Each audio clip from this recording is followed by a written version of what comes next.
Howdy y'all, I have a couple of Joy-Cons here and I need to repair them.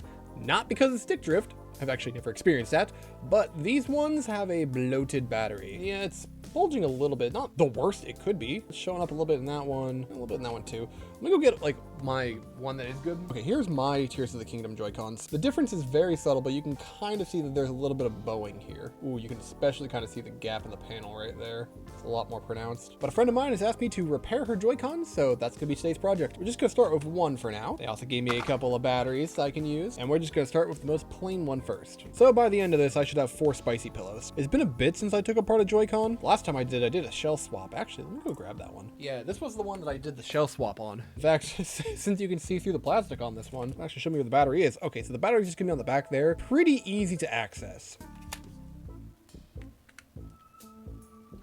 Now, this shouldn't be that big of a deal in order to do the battery swap on. It's really just these 4 screws, and I'm using a tri-wing screwdriver. Now, if I were doing a full shell swap like this is a bit of a pain. This isn't too bad. First thing I want to do, though, is disconnect the battery before I move stuff around. I do not want to use metal tweezers. I absolutely bricked one of my Joy-Cons when I was shell swapping it. Instead, just going to use these plastic ones. And there we go. Yeah, that's definitely bloated a bit. Let's see what the good one looks like. Ooh, free anti-static bag. Thank you. Old one, new one, side by side. A little bit hard to see, but yeah, you can see it's bulging out a bit. So thankfully my local library does do battery disposal, so I will be taking it there later. Not throwing it into the ocean because there's no oceans around here. And sure, yeah, that's the only reason why I'm not throwing it in the ocean. I mean, the eel's got charged somehow, right? So this is actually how I bricked the other thing in Joy-Cons. I was using metal tweezers and I was pushing down, trying to get some leverage like right here in order to get that thing connected. And my tweezers just happened to bridge the gap between it and it destroyed the battery and also bricked the motherboard on the controller. That should be all that we need to do for this one. Oh, and yeah, the battery is already connected, so we should be good to go. Just gotta, screw it back together. Well, evidently these screws are not magnetic. Come on, go back to your home. One thing I like to do whenever I'm screwing stuff in is I put the thing in the screw hole and then I go counterclockwise until I can kind of feel it catch on itself. At that point, it kind of lets me know that the screw is like ready to go in. Otherwise, if I'm just kind of forcing the screw in, it could strip some of the threads. Okay, our first Joy-Con should be good. We'll go test that one out in a little bit, but now let's move on to the Tears of the Kingdom one. Process for this is pretty much gonna be exactly the same. They didn't really change the design of these much. Switch 2 Joy-Cons are much bigger. I haven't actually tore those open yet. I would really like to do a shell swap on one of those, but I would need extra controllers for that. Those are a little expensive right now. But hey, if you wanted to see a shell swap of the Switch 2's Joy-Con controllers, let me know, because I probably would do it in this colorway. I really gotta set up like memberships or like a Patreon or Ko-fi or something so I can get more funding for these projects. Not taking sponsors. This battery doesn't feel as bad, but it's still bloating. Battery number 2, here we go. We got lights. So odd that it's still kind of bowing out a little bit. It's not necessarily the battery's fault. It makes me wonder if there's something that's pushing it out. I don't see anything. Well, I'm already in here. Might as well take off this part and just see if I can reseat something. Ooh, okay, maybe that's why it was bowing. Yeah, this part here just split. Not sure why that's going on, but I guess this one has a little bit of impact damage. Nonetheless, it will still function. I am still glad she brought it to me though, because it's better to be safe than sorry when it comes to these spicy pillows. Back on you go. And we'll just put some more pressure on these 2 screws, see if we can get to clamp down a bit.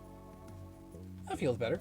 And we got power. Well, that's 2 of 4. Only thing left is the Animal Crossing Edition one. And this is the only left Joy-Con I have to work on today. You know, I actually don't own a pair of Animal Crossing Joy-Cons. I guess I could just kind of... No, I need to fix it and give it back. Ooh, I forgot they're white on the back. And these ones are really nice. Didn't realize how much of this video is going to actually be in the zoomed in cam. But we are working with things that are pretty small today. Thank goodness I don't actually have to dig that deep into here in order to be able to get these parts out. Yeah, this one's bulging a bit. None of these are in the danger zone, but, still need it. So far, the one that was in the gray one is the worst. That's the worst one. I can feel it bulging a bit here, but not as bad as this one. And then the one from the Zelda Joy-Con kind of feels fine. These ones are going to the library, though. Hey, number 3. Do we got power? Yep, we got power. Dang, I'm just flying through these today. Even though the controllers themselves aren't the most user repairable, I still really like how the battery is just basically the first thing you have access to. Okay, there we go. One more. The left Joy-Con. And I mean, this one should just be like the right, except, inverted. Ooh, this one feels spicy though. This one definitely needs it. I don't know if it's the worst, but it needs it. Ooh, yeah, that does not feel good. This is another library battery. Last bat. And once again, the motor wire is getting in my way. There we go. Ooh, we got lights as well. Now, I brought out this like big tray just thinking I'd have to take a lot of screws apart, but no, this was actually a lot simpler. I would love to hear from y'all about what you think about these videos, you know, stuff that you like, stuff that you would like to see different. Even though this is just kind of like a hobby for me, it's something I would like to share with others more. Well, that is now 4 Joy-Cons. So let me go grab a Switch and we can see how well this came out. Well, I was going to grab my OLED, but it seems my OLED has no power, so we're just going to use the original one. Doesn't seem to be wanting to pair this one. Let's try pairing the other one here. Okay, so there might be just something wrong with you. I mean, you did have the worst battery. Yeah, and that one's good too. Oh, well now it takes it. But is it charging it? Yeah, I mean, I guess it is.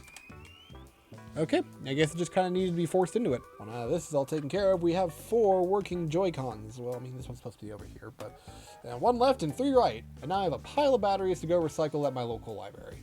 But that's going to be it for now. So long, y'all.